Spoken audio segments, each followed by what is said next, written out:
नमस्कार दोस्तों, फिल्मी फीवर में आपका स्वागत है। दोस्तों, अगर गलती एक बार हो तो वो गलती होती है, लेकिन गलती अगर बार बार हो तो वो आदत बन जाती है। और वही आदत बॉलीवुड की बन चुकी है, जिसका नाम है नेपोटिज्म। मैंने कोई करता धरता, मैंने कोई, I am not taking one whole ठेका of introducing new talent in this. When did I become that person? मैं जो करना चाहता हूं मैं करना चाहता हूं, चाहे मैं अपने फूफे के बेटे को लॉन्च करूं या मेरी चाची के भतीजे को लॉन्च करूं। I can do what I want. अपने फूफा, अपने चाचा, अपने नाना, अपने नानी के बेटे और बेटियों को लॉन्च करना, उन्हें प्रमोट करना, इसमें कोई गलत बात नहीं है, कोई दोहराए नहीं है। लेकिन अगर आपको पता है कि आपके आसपास ढेर सारे टैलेंट्स मौजूद हैं और साथ ही साथ पूरे देश भर में नेपोटिज्म के अगेंस्ट एक सेंटिमेंट्स चल रही है और उसी सेंटिमेंट्स के अगेंस्ट जाकर आप बड़ी बेशर्मी के साथ खुले तौर पर कहते हैं कि मैं अपने फूफा, अपने चाचा को, बेटियों को प्रमोट करूंगा and who the fuck are you, इस तरह के शब्दों का आप इस्तेमाल करते हैं, तो इससे साफ पता चलता है कि आप कितने ढीठ हैं। आप चैलेंज करते हैं ऑडियंस के सेंटिमेंट्स को। तो इसी के साथ हमारा भी कर्तव्य बनता है कि इन्हें सबक सिखाना ज़रूरी है, क्योंकि अगर ये सबक नहीं सीखेंगे तो ये आने वाले वक्त में हमेशा नेपोटिज्म का झंडा लहराते रहेंगे।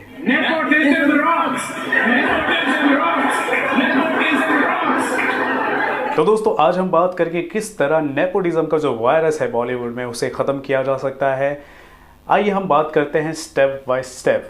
सबसे पहला जो ज़रूरी है वो है कि right fan base to right talent होना ज़रूरी है। आप अपने आसपास देखिए, टीवी पर या फिर ओटीटी प्लेटफॉर्म पर कौन सा अच्छा टैलेंट है, कौन सा अच्छा एक्टर है, तो उसकी फ़ैन बेस होनी ज़रूरी है। और जो एक्टर्स हैं उन्हें भी ध्यान देना है कि हमारी जो फ़ैन बेस है वो स्ट्रॉन्ग होनी ज़रूरी है।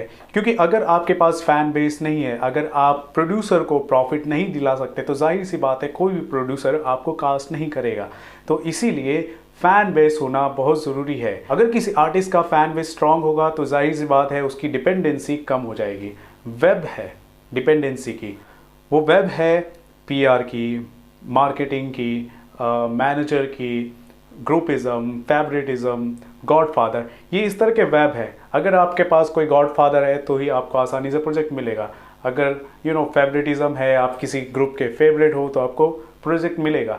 लेकिन अगर आपका फैन बेस बहुत स्ट्रांग है तो इन चीज़ों की ज़रूरत ही नहीं है। नेपोटिज्म को ख़त्म करने का अगला स्टेप है कि जो लेविश लाइफस्टाइल या फिर ग्लैमर है, उसकी जो चकाचौंध है, उसका जो माया जाल है, उससे दूर हटना। जी हाँ, कोई भी अगर न्यू कमर आता है तो जाहिर सी बात है उसको पार्टीज अटेंड करने पड़ते हैं। अगर पार्टीज अटेंड कर रहे हैं तो उसके पास अच्छे कार होने चाहिए, अच्छे कपड़े होने चाहिए, उसका एक हैसियत होना चाहिए। तो इन सारी चीज़ों को उसे ध्यान में रखकर उस ग्रुप में उसे शामिल होना पड़ता है, मेंटली प्रिपेयर भी होना पड़ता है। तो जितने भी न्यू कमर्स हैं उनसे मेरा रिक्वेस्ट है कि इन चकाचौंध, इन माया जाल में ज़्यादा ना पड़े, इसमें पैसे आप खर्चे मत करें। बेहतर यही होगा कि आप अपने टैलेंट पर आप फोकस करें। अगर कोई इवेंट ज़्यादा ज़रूरी है तो उसे ही आप प्रमोट करें। इस तरह के चकाचौंध में ना पड़े। ये एक तरह का साइकोलॉजिकल ट्रैप होता है, क्योंकि अगर आप इस साइकोलॉजिकल ट्रैप में अगर फंस गए तो जाहिर सी बात है अगर उसमें आप कामयाब नहीं हो पा रहे हैं तो एक तरह का डिप्रेशन आपके माइंड में चलता रहता है।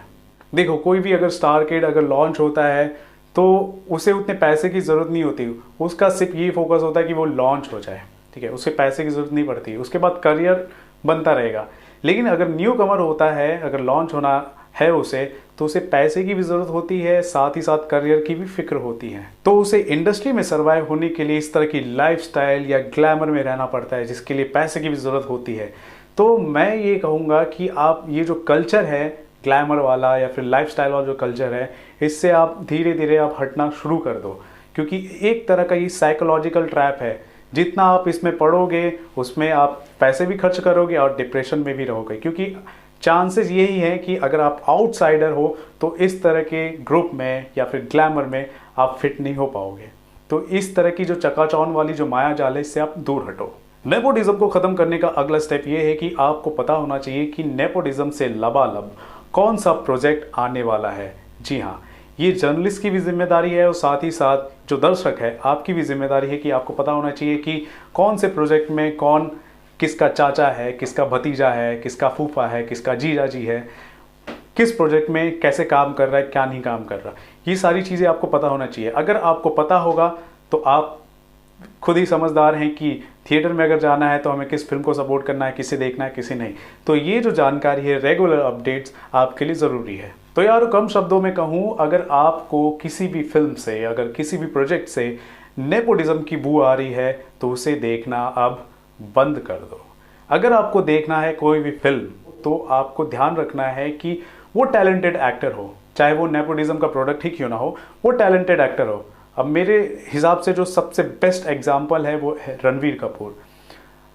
Ranveer Kapoor is the most talented actor. तो इस तरह के जो एक्टर्स होते हैं उनकी फिल्में आप देखिए, शाहिद कपूर हो गए, इनकी फिल्में आप देखिए, लेकिन जो डिजर्व नहीं करते उसको लेकर आपकी जिम्मेदारी है कि क्या करना है, आप खुद समझदार हो। तो गाइस, आपको मेरा ये एनालिसिस कैसा लगा, किस तरह हम नेपोटिज्म के वायरस को ख़त्म कर सकते हैं, मेरे जो ये ओपिनियन है आपको कैसे लगे, ज़रूर बताएं हमारे कमेंट सेक्शन पर। और इंस्टाग्राम पर कनेक्ट होइए, आपके बहुत सारे मैसेजेस आए हैं, थैंक यू सो मच। वापस आप इंस्टाग्राम पर आइए, मैसेजेस कीजिए, सजेशन दीजिए मुझे और बताइए कि आने वाले वक्त में क्या करना चाहिए, किस तरह के वीडियो बनाना चाहिए। और मुझे छोटे जो कंटेंट क्रिएटर्स हैं उनको सपोर्ट कीजिए यार, आपकी सपोर्ट की बहुत ज़्यादा ज़रूरत है।